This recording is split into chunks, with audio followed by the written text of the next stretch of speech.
Hey, welcome back to the James Show. It's News Talk 820 WBAP, now on FM at 93.3. Did you have a good Easter weekend? Dangerous place to be was on the roads this weekend.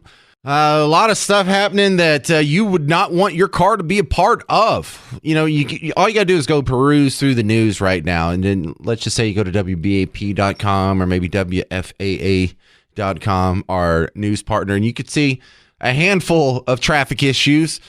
Well, for instance, one of them, they say Monday morning, but really last night there was aggravated robbery. The guy's trying to get away. There's a high-speed chase on Interstate 30, and boom, there's a crash. A couple suspects taken into custody there. A third tried to run, but he was arrested a short time later. Okay, well, that's one story. Another one is, did you see the video that went around of this SUV just busts through the front door of a Dallas gym? And it hit two people, but one of them really good. He kind of got thrown up on the hood, and he was surfing that thing on his back for a while, and then until he goes out of frame. That happened at 3:05 on Friday at the Sweat Dallas on Lovers Lane. The other traffic issue that happened in Dallas over the weekend, scary as well, but there's an amazing video that goes with it. One of these guys with a dash cam. Can we all just get dash cams? Because I love seeing these videos. Apparently dash cams are more popular in Russia, probably for liability purposes. A lot of liars over there, maybe. But I love a good dash cam crash. Now, this one is scary because the thing I don't like about dash cam crash is if you see one that's really bad and you're like, oh my God, I hope someone didn't die. Please don't let like a family of 4 have died in that crash. Well, this isn't one of those where you have to worry about death. This is just a big, ugly mess. And the footage doesn't last very long, the dash cam footage. What happens is, guy's going down 75, just like you have 1,000 other times. And near the Lovers Lane exit, another reference to Lovers Lane here with the bad driving issues, but you see 2 vehicles zoom by. Looks like one zooms by on the far left lane. They say a Lamborghini, but it's a SUV. And look, I'm not trailer trash, but I'm not accustomed to such things as a Lamborghini SUV. Oh my! I was happy to have a Chrysler Town & Country. I think, what do we have now? Like a Buick Enclave? Yeah, I don't want to seem too snooty here and talk about how awesome my life is, but we got a Buick ourselves now. But a Lamborghini SUV goes by, hauling butt, and then also in the far left lane, he's followed by a Corvette. Now, the Corvette you'd recognize. That's not too far out of my universe. But you see the Lamborghini has to swerve around, bumper cars off of the median divider, the wall divider that's on your left-hand side, and then has to come across and play bumper cars with a couple more vehicles. So the 2 vehicles that got caught up in the Lamborghini crash had to slow down enough that now the Corvette bumps into the back of them. It's a whole mess. Well, the dash cam footage doesn't stop there. You see these cars are spinning and there's smoke from the tires burning, but it's not bad. There's nothing rolling over. There's no bodies flying out. There's no blood splattering around. This is just an insurance nightmare is what you have here. And then 3 men get up and walk out of the Lamborghini SUV, and they're not taking pictures to send to, Jake at State Farm. They get the hell out of there. Okay, well, that's interesting. Well, what about the guy in the Corvette? So what we have is, who are these guys that just ran away? We suspect that one of them may be, his name's Rashee Rice, and he just won a Super Bowl with the Kansas City Chiefs a couple months ago. He's a local boy. I believe, I'm not reading this. Didn't they say he was from North Richland Hills? Yeah, that sounds right. But he's a local guy. North Richland Hills, kick butt. And then, so he's going up and he's winning some with the Chiefs, and he's catching passes from Patrick Mahomes, another Texas kid. But so now we're playing the what if game.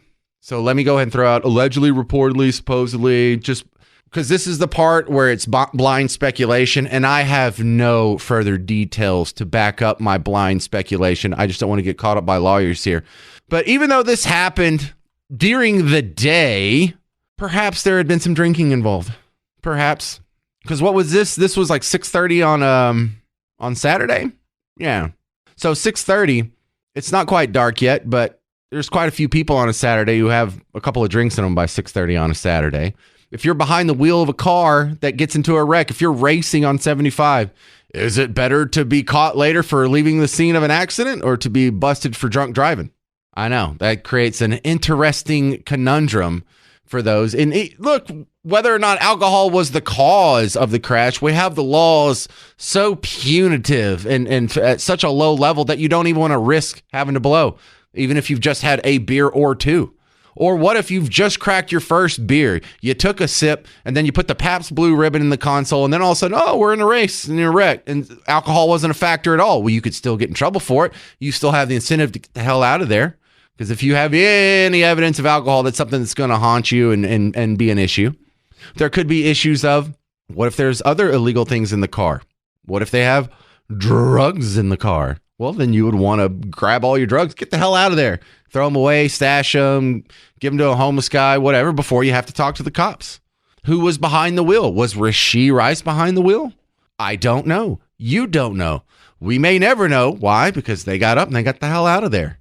And it sounds very irresponsible. It sounds criminal that you're going to be doing something so frivolous as the racing on 75 in your Lamborghini SUV and then leave the scene of an accident. But on the other hand, like pragmatic James thinks that's kind of the responsible move to make. If you're Rashee Rice and you call your lawyer or you call your agent, is that what they would tell you to do? Maybe. I don't know. I'm not an agent or a lawyer. But part of me is, I don't want to say I'm impressed, but part of me, it recognizes that these guys were in a very emotional moment. They just had their life flash before their eyes. Things were getting out of hand. Hey, we're having a good time. We're smoking blunt maybe, or having a few beers, and it's Easter weekend Saturday. I'm hanging out with my buddy who's now in the NFL making millions, and we're not just rolling around in an SUV. It's a Lamborghini SUV. And just to show you that because it's SUV, it's still got an engine, we're going to smoke this Corvette on 75 in front of God and everybody, and then you crash and all this stuff happens, and then they still had their wits about them. This isn't like basic instinct, like fight or flight. Someone's been watching Cops. Someone's been watching Law and Order SUV or Special Victims Unit or SVU. What would that be?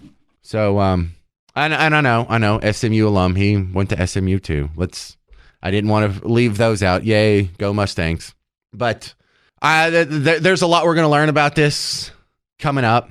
And it's interesting. A couple things we have to ask ourselves now is there a way we could arrange the laws to deal with this a little better? Is there a way, like, could you blame the guy? If this was your kid, would you tell him to stick around and wait for the cops? Hey, even if you've had a beer, even if one of your buddies has a joint in his pocket, or even if, all these other negative, you just stand there and face the music? Or would you tell your own kid to run? Hey, if this is you, if you get in the car with your buddy who's in the NFL now, or whether he's in the NFL or not, idiot street race, you're young and it's happened. I've been in street races. I'm not a street racer guy. I don't like the Fast and Furious movies. I don't get the excitement of being in a street race. It sounds like a hell of a hobby to kill yourself over. Fewer people die playing golf. I can tell you that. But this is something that could affect you even if you're not a millionaire in a Lamborghini. Street races happen with the common folk, the salt of the earth, all the time. And I don't know. Maybe I need to talk to a lawyer about this. And in fact, I think we're going to try and set this up for tomorrow's show. I'm going to talk to a lawyer and I'm going to be like, listen, bro, if you're my lawyer and I crash in a Lamborghini SUV with the Corvette and we cause a couple other cars, should I just run? If I've had a beer, should I just run? If my buddy has some weed in his pocket, should we just take off and go run up the ramp to Lover's Lane like the dudes in the video? Is that good legal advice? Because it may have just saved this dude's career, whether you like it or not. Coming up next, someone has a chance to win Hootie and the Blowfish tickets on Dead or Alive. Coming up in 5 minutes, I'm going to give you the name of 10 celebrities. You tell me if they're dead or alive for a chance to win Hootie and the Blowfish tickets. And if you're not the player on the phone, you can just play in your car. It's a fun little game. Coming up next on The James Show. News Talk 820 WBAP, now on FM at 93.3.